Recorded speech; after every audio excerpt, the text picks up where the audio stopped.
क्यों हर बार सरकार जनगणना से कदम पीछे हटा रही है? क्या 2021 की जनगणना से 2024 में होने वाले चुनाव पर कोई प्रभाव पड़ेगा? दोस्तों, आज के वीडियो में मैं पूरा डीप एनालिसिस के साथ में आया हूं, आपको पूरी जानकारी देनी है।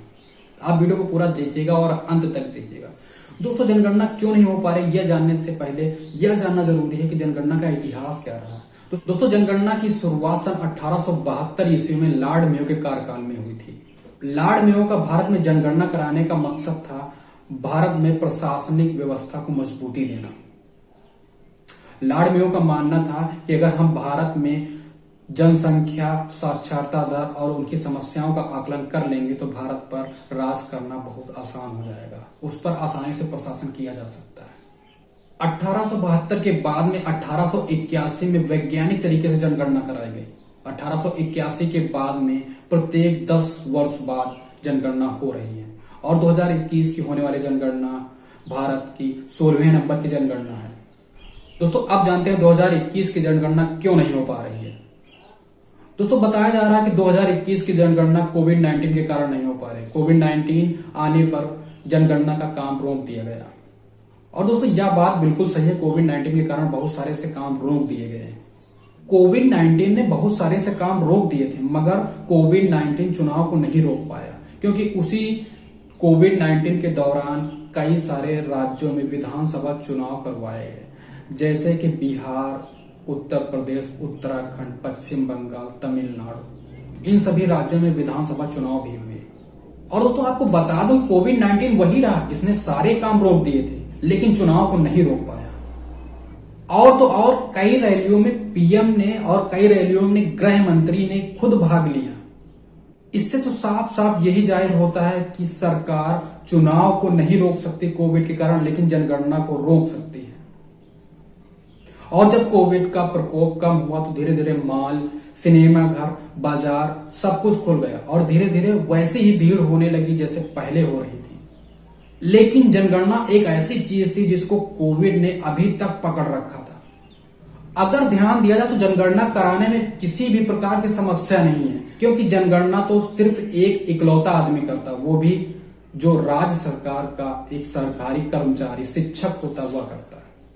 शिक्षक सभी ग्रामवासियों के सभी के घर जा जाकर के वह परिवार के सदस्यों से बेसिक डिटेल लेता है, with proper sanitization, proper mask के भी जा सकता है और बहुत आसानी से वह कर सकता है। पूरी सावधानी पूर्वक वह जनगणना कर सकता है। मगर चुनाव रैलियों में कोविड-19 फैलने के चांस बहुत ज्यादा थे, फिर भी चुनाव करवाए गए। और सबसे हैरानी की बात तो यह है कि कोविड के दौरान ही कई देशों ने जनगणना करवाई भी, जैसे कि अमेरिका, ब्रिटेन, वेल्स, स्कॉटलैंड जैसे देशों में जनगणना हुई। और तो और चीन में भी जनगणना प्रॉपर तरीके से हो गई। लेकिन भारत ऐसा देश था जिसमें जनगणना नहीं हो पाई कोविड के कारण।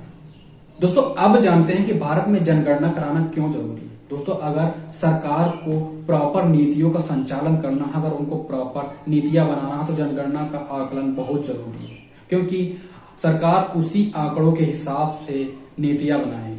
आप ही एग्जाम्पल के तौर पर रखिए, अगर आपको आपके परिवार में आप मुखिया हैं और आपको यही नहीं पता कि आपके परिवार में कितने सदस्य हैं, आपके परिवार में कितने सदस्य पढ़े लिखे हैं, आपके परिवार में कितने लोग बीमार रहते हैं, आपके परिवार में कितने लोग शारीरिक से मजबूत हैं, कितने लोग शारीरिक दुर्बलता है, तो आप अपने परिवार का संचालन कैसे करेंगे? तो आप अपने परिवार को कैसे पालेंगे? आपको ही नहीं पता है कि हमारे परिवार में किन लोगों पर शिक्षा पर ध्यान देना चाहिए, किन लोगों पर इकोनॉमिक पर ध्यान देना चाहिए। तो ये पूरे भारत देश की बात है। अगर जनगणना नहीं हो पाई तो पूरा प्रशासनिक व्यवस्था, पूरी सरकार की नीतियों का तहस नहस हो जाता है और सरकार 2021 की जनगणना न कराकर प्रशासनिक नीति के रीढ़ को तोड़ रही है। दोस्तों, अब जानते हैं क्या 2021 में होने वाली जनगणना का प्रभाव 2024 में होने वाले इलेक्शन पर पड़ेगा? तो इसका उत्तर है जी हाँ, 2024 में होने वाले इलेक्शन पर इसका प्रभाव बहुत भारी पड़ेगा। इसीलिए सरकार जनगणना को पोस्टपोन कर रही है, इसीलिए सरकार जनगणना को नहीं कराना चाहती, क्योंकि 2019 में होने वाले लोकसभा चुनाव के दौरान 2018 में राजनाथ सिंह ने कहा था कि 2021 में होने वाली जनगणना में ओबीसी कैटेगरी को भी काउंट किया जाएगा, यानी कि जनगणना में कैटेगरी सूची को जोड़ा जाएगा। 2019 के लोकसभा चुनाव के बाद में सरकार ने अपनी बात को पलट दी और वह अपनी बातों से मुकर गए। उन्होंने 2021 वाली जनगणना से ओबीसी कैटेगरी का सूची से नाम अलग कर दिया और बताया कि 2031 में होने वाली जनगणना में इसको ऐड किया जाएगा। अब सरकार यह सोचती है कि अगर हमने 2021 की जनगणना चुनाव से पहले कराई तो हमारा शायद वोट काउंटिंग कम हो जाएगा, और सरकार अपनी वोट काउंटिंग बढ़ाने के लिए 2021 की जनगणना को बढ़ाकर 2024 के इलेक्शन के बाद लेना चाहती है। और आप देख लीजिएगा कि 2021 की होने वाली जनगणना चुनाव के बाद ही होगी, क्योंकि इससे चुनाव पर बहुत बड़ा प्रभाव पड़ रहा है। सरकार इसीलिए नहीं कराना चाहती। उम्मीद करूंगा कि आपको जानकारी अच्छी लगेगी, कि आप वीडियो को लाइक करिएगा और दोस्तों के साथ शेयर करिएगा। आपको मिलते हैं अगले वीडियो में, तब तक के लिए जय हिंद जय भारत।